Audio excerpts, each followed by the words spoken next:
Hello and welcome to another beginner's piano lesson here at LearnPianoLive.com. This is a beginner's lesson, so the assumption is you know nothing about piano. You don't know the letters, you don't know how to read music, you don't know any chords. If that's you, you're in the right place. We're starting at the very basics. So really the keys to this lesson is to ask a whole lot of questions. This is you and me, so you got to ask whatever questions you have so that I, as your teacher, can help you out and know what you need. Now, if you are an absolute beginner, you might want to check out the Absolute Beginners Lesson Pack in the video store because that'll kind of walk you through some of the very basics that most beginning piano students have. It's free. Just go check it out in the video store. And there's a couple other things too that I want to talk to you about before this countdown clock hits 0.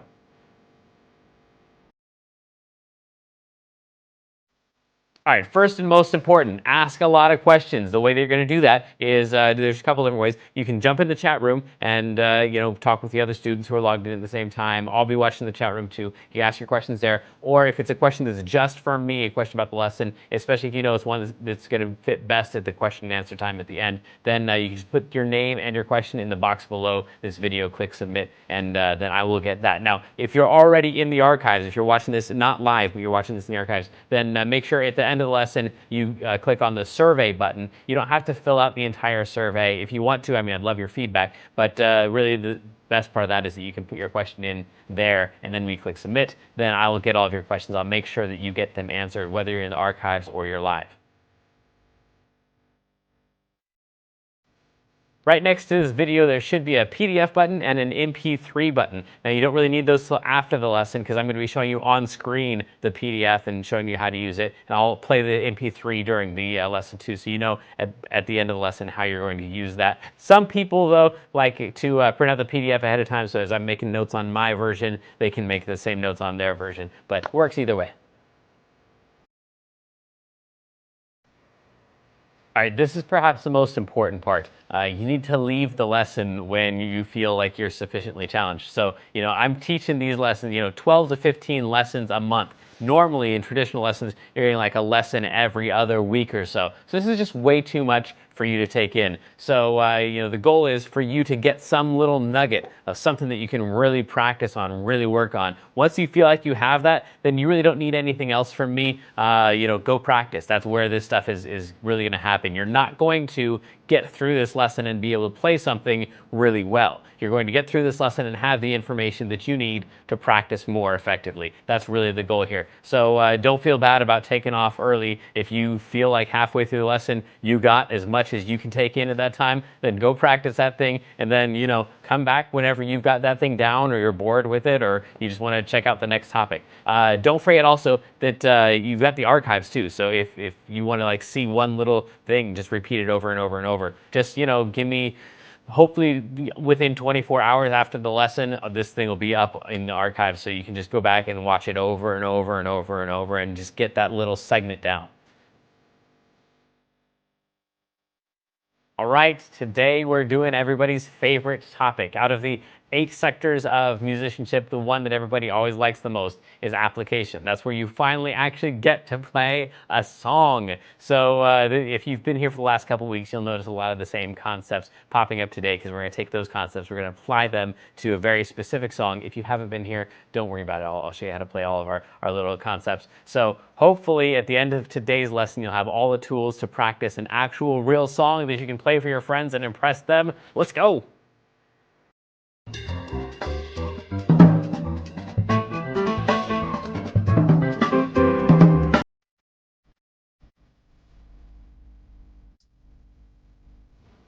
All right, welcome back, everybody. If this is your first time, especially, welcome. We're going to be working on How Far I'll Go. So there's a conflict in the schedule and the actual lesson title. It is the kind of the theme, the main song from Moana, but I guess it's not the official Moana theme song. So if you were looking forward to that, I'm sorry, that's not here. We're doing How Far I'll Go. If you still want the Moana theme, then let me know. But I think this one is kind of like the main song. It's the "You've Got a Friend in Me" of Moana, if you will. So anyway, here's the song in case you haven't heard it before. Moana is the like Hawaiian-ish themed movie that I guess just came out or is coming out or something. Here's the song from it.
So this is a lot to cover if this is your first song. But of course, as always, take the part that is most interesting to you and then leave the rest all behind. Here is what the play-along track is going to sound like right here. These are all the chords listed in a row. Still, if you haven't ever played chords before, if this is your first lesson and none of this makes any sense, don't worry, it will. And the next time you come around for a lesson, you'll be like, oh, I know what we're doing here. But anyway, this is the track.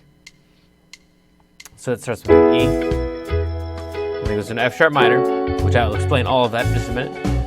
C sharp minor, and then A. And we can see the next line is going to be the exact same thing. E, F sharp minor, and then we're right here, C sharp minor, and then A. And then right here, C sharp minor, and then B, and then E, and then A, and then A minor, and then we're back to this E right here, and then we'll go over all of that other stuff in a second. Well, the point I want to make here is that this section right here, that's all blocked out, that's nothing. You're not supposed to count that or anything. That's just, there's nothing there. The rest of that line does not exist. I just didn't want to put 5 chords in this line right here. So I put 4 there, and then 1 down here. We'll talk about why that is tomorrow. But first of all, let's find out what in the world these chord symbols mean. These are all listed on the next page. So when it says E right here, that's referring to this E right here. So the appropriate thing to play here is an E and a G sharp and a B. Or you can just go by the pattern of white notes and black notes. So you can see that we've got a group of 2 black notes and a group of 3 black notes. So the notes that you want are the one that's just to the right of a group of 2, any group of 2. And then the one that's in the middle of a group of 3, any group of 3, and the one that's just above, just to the right of a group of 3 black notes right there. That one will be called a B. Let me zoom in a little bit so you can see what I'm doing. There we go. So we've got an E and a G sharp and a B. That's what makes up the E chord. Now, that's what to play. Now for how long to play it. This right here, from the beginning of that section up to that one line right there, that's 4 beats or 4 counts or 4 pulses. So you're going to play that E, 2, 3, 4 for 4 pulses, 4 beats before you move to the F sharp minor, which on this next page is listed as G flat minor or F sharp minor, same exact chord. It's going to be the bottom of a group of 3 black notes.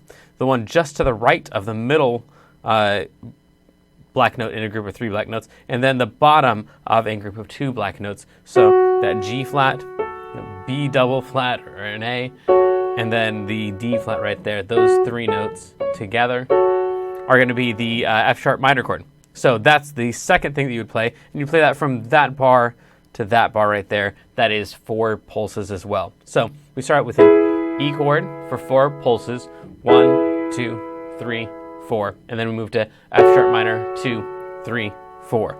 Then it's going to be C sharp minor right here, listed on the next page as D flat minor or C sharp minor, same exact chord. This note right here is either considered the note that's lower, a little bit lower than a D, or the note that's a little bit higher than a C sharp. So a little bit higher than a C, so it'd be a C sharp. So C sharp and D flat are the same exact note. This note is a little bit lower than D and a little bit higher than C. They're called enharmonic equivalents, C sharp and D flat. So same exact chord. It's going to sound the same, just different names for the same note.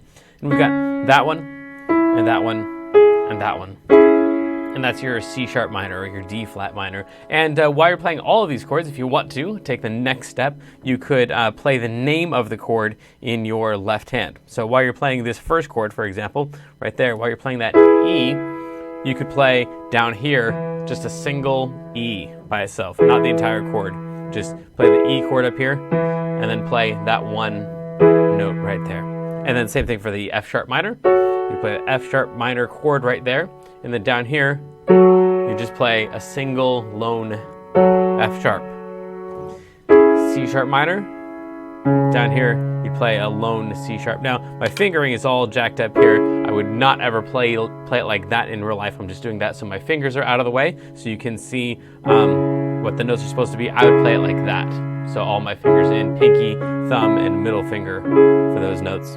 And then you're just going to follow the same directions for the rest of these chords. The A is going to last for 1, 2, 3, 4. So let's go through this one more time. I'll play the track for you. Now, if I were you, I actually wouldn't play the track. These are all the right chords in the right order, but and it goes along with the music video. Well, obviously for copyright reasons, I can't put the music video up here. So anyway, that's why you have this lame play along track that kind of sounds like a parody of How Far I'll Go, because it's kind of a parody. In case any authorities ask, it's kind of a parody of the song. Here we go. So we'd have E, 2, 3, 4, F sharp minor 2, 3, 4, C sharp minor 2, 3, 4, A, 2, 3, 4, E, 2. Right here now. F sharp minor 2, 3, 4, C sharp 2, 3, 4, A, 2, 3, 4, C sharp minor 2, 3, 4. If you practice that along with the track and you can get that down, then you could go to the original and actually play along with her. It's the same exact thing. The track is just a portion of the song. I don't actually go through all the verses and all the choruses, but you'd have all the right chords in the right order so that you'd be able to play along.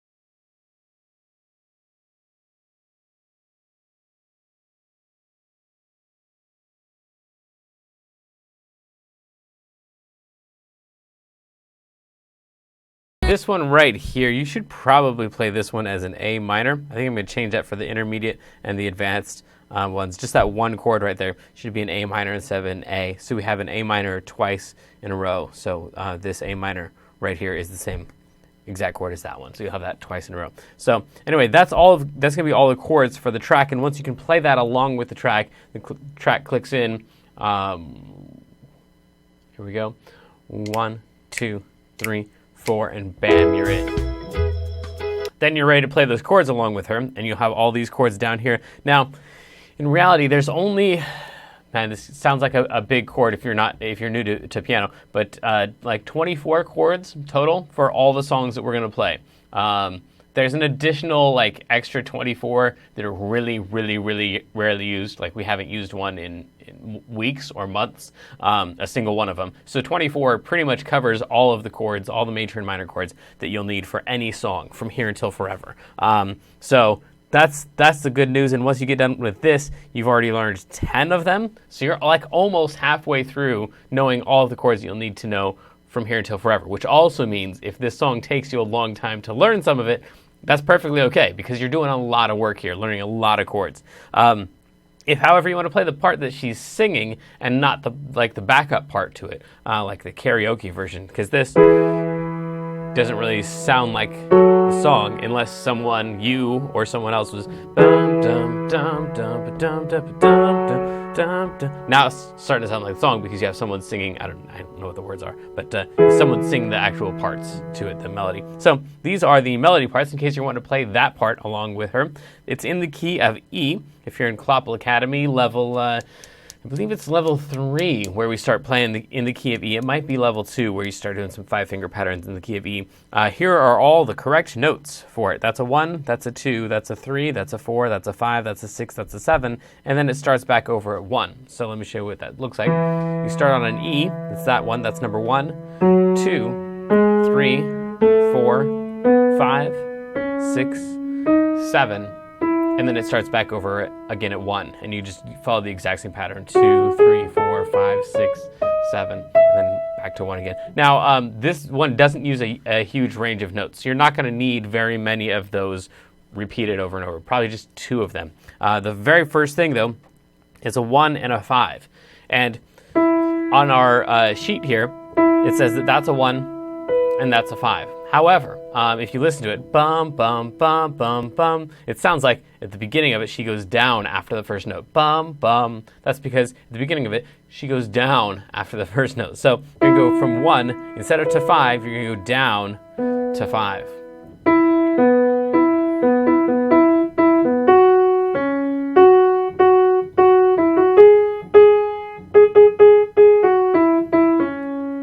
So that's the beginning of it. 1 5 1 5 1 5 1 1 5 2 6 2 6 2 1 2 3 3 3 3 3 3 2 1 1 6. So that's all. As you can see, it's all in a pretty small range, but it does cross over that one barrier here. It uses more of like this 7 and this 6 and this 5 down here. It's kind of in that range right there, as opposed to 1 to 1. That's pretty common that you have a song that goes over the 1 threshold a lot. So very rarely does a song start on 1 at the bottom, goes up 2, 3, 4, 5, 6, 7, and ends on the other 1 nice and neatly, like we wish they would. But sounds cool. So here's what that would sound like with her.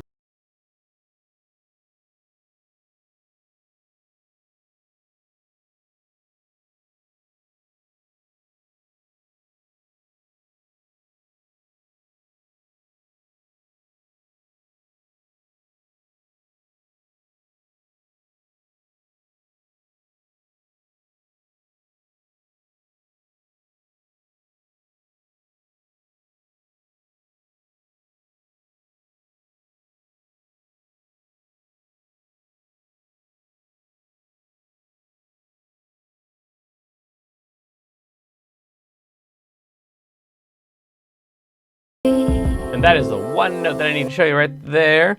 I wanted to make it all the way up to B because that has a B next to a 6. That lowercase b is actually supposed to be a flat. If you ever see a lowercase b in music next to another note, especially if the other note is uppercase, then or capital, then that means that it's supposed to be flat and not an actual B. So this is not B6. This is a flat 6. This would be the normal 6 if we go back up to here. So that's a 6 right there. And so a flat 6 is just slightly lower than 6. This note right here would be, flat 6 right there. So we'd have 4, 1, not 6, but flat 6. 4, 1, flat 6. And that's all of those. The rest of them are pretty straightforward. At the end of the song, it does change keys. It goes to the key of F. So no longer are we using 1, 2, 3, 4, 5, 6, 7, and 1. Now we're using 1, 2, 3, 4, 5, 6, 7, 1, and that's all of these ones down here. So that's the key of F. It starts on an F and ends on an F, and you got to watch out for 4. It's a black note. It's a B flat, not right there. That note is not in there. So 1, 2, 3, 4, 5, 6, 7, and 1. And you just play the exact same numbers as are already written for your chorus, but it's in the key of F instead of the key of E. Let me show you what that sounds like. And you'll probably notice once I play it for you, like, oh yeah, that part of the song does sound like she did something different, but I couldn't quite tell what it was. She changed. And it seems like it's calling out to me, so.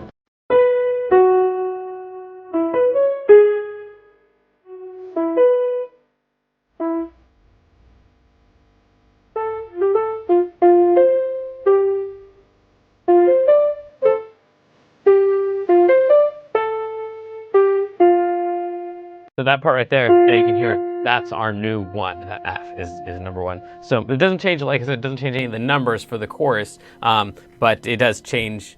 It doesn't change what the numbers are per word, but it does change what note you're going to play when it says that number, because we're in the key of F.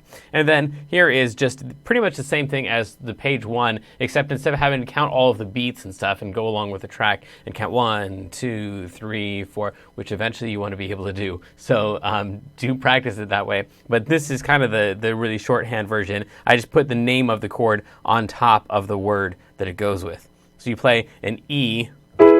I've been standing at the edge of the, and then when it's time for wah, that's when you switch chords. Water, long as I can remember. And so this is kind of what they give you at, like if you go to ultimateguitar.com or something like that, ultimate-guitar _. Guitar, something. There are lots of places where you can like look for like chord sheets or whatever. But in most cases, they're like, I looked the one up for this one. It had almost all of them right. There were a couple A minors that it was missing in there, and then the key change got all jacked up. They were calling chords weird things. So most of it was pretty good. But anyway, this is kind of what you'd see there. It's kind of the lowest common denominator for music. So nothing wrong with it at all. I read these all the time when I go out and play other places, but it is the lowest common denominator. Like you don't.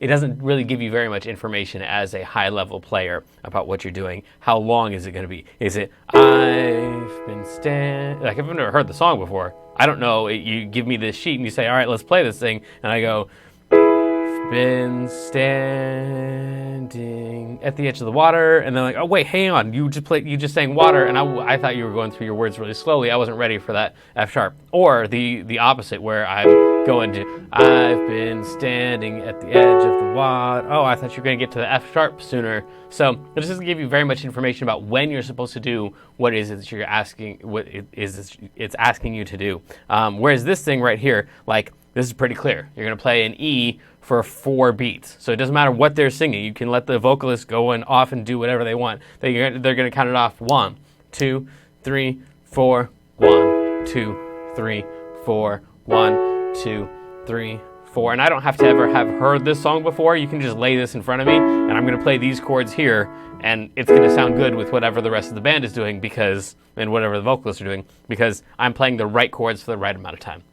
So anyway, that's why this thing right here is just more information rich and in a lot of cases more helpful. But anyway, that's pretty much all I have for the information on this at the beginning level. Of course, we'll be breaking this down tomorrow and the next day more. But let's go ahead and do our wrap up, and then we'll see what we've got for your questions. It looks like we have some already in there. So we talked about the chords and how you're supposed to hang on to them for 4 counts each before you move on. We talked about how this section right here is nothing. That doesn't exist. Don't count that. There's not a better way that I knew to get rid of that chunk right there. Then over here we talked about how to play each of the chords. How each one, we've got 10 of the 24 main chords here in this one song. So this is a lot to try to break off and learn. But if you can learn all those, then that's fantastic. That's great. And then you'll be well set for all of our future songs. And then we talked about over here how we start out in the key of E, and then we're going to move to the key of F after that. And we also talked about how the numbers go in here and how they don't always just go from 1 up through 1 nice and neatly. A lot of times it goes 1 down to a 7 or down to a 6 or even down to a 5, and it can move over that 1 barrier a whole lot. And then over here we talked about how this is a chord sheet, and this is kind of a lead sheet, and it's kind of the lowest common denominator. It's very helpful for like a shorthand, especially if you already know how you've already heard the song a bunch of times, but you've never actually played the chords before, then it's easier to follow along with these things. If you give this to a person who's never heard the song before, that's not really super helpful unless they're a really high-level player and they're really good at paying attention and responding to the cues around them. So anyway, you have all of those, and let's get to your questions and hopefully some reasonable answers. Question number 1. Why is there an A minor if it's in the key of E? Yeah, okay. So smarty pants. That's a perfect question for tomorrow's lesson, the intermediate lesson, where we break down why each of these chords is placed where it is and how they all interact. I will tell you that it is a what we call a borrowed chord. So it's actually from the key of E minor instead of the key of E major. And this doesn't have to make sense to any of the rest of you. This is just for me and whoever asked the question. So an A minor chord would show up in the key of E minor. It would be the 4 chord in the key of E minor. But sometimes we do that when we have a major key. It's nice to just borrow 1 chord from the scale that has the key that has the same name, the same root, but it's a different type of scale, like a minor, like a natural minor. So anyway, I think that's as far as I want to get into that today, but tomorrow we'll get into it super deep, I promise. Next question. Thanks for doing the numbers. It makes it uber easy. no problem. Not everybody agrees with you and shares that sentiment, but I'm glad it works for you. For some people, it just seems like that really locks in and works well. For other people, it's terribly, terribly confusing. They just want to know, what letter do I play? So if you feel like that, you're not alone. I will say that the number system, or something like it, is what pretty much all professional musicians are using in their mind. They might not think of it as in terms of numbers, but as positions in the scale. I just use numbers because it seems to be the most universal language for everybody. But yeah, so I'm glad you like it though, and the numbers are working for you. Next one, should I focus on the chords or the single note part? Man, it probably depends on if you like singing along with what you're playing. If you like singing along in your head or out loud, or you want to play with other people to sing, then focus on the chords part. But eventually you're going to have all of them. You're going to have to do all of them in future songs. So it's kind of like learning a new language, saying, should I learn like the nouns more or the verbs more? There's probably a good answer to that, but I don't have it. They're all part of the language, so they're all going to be in there at some point. Okay, next, there is no next question. It looks like that's it. So, it looks like that's it.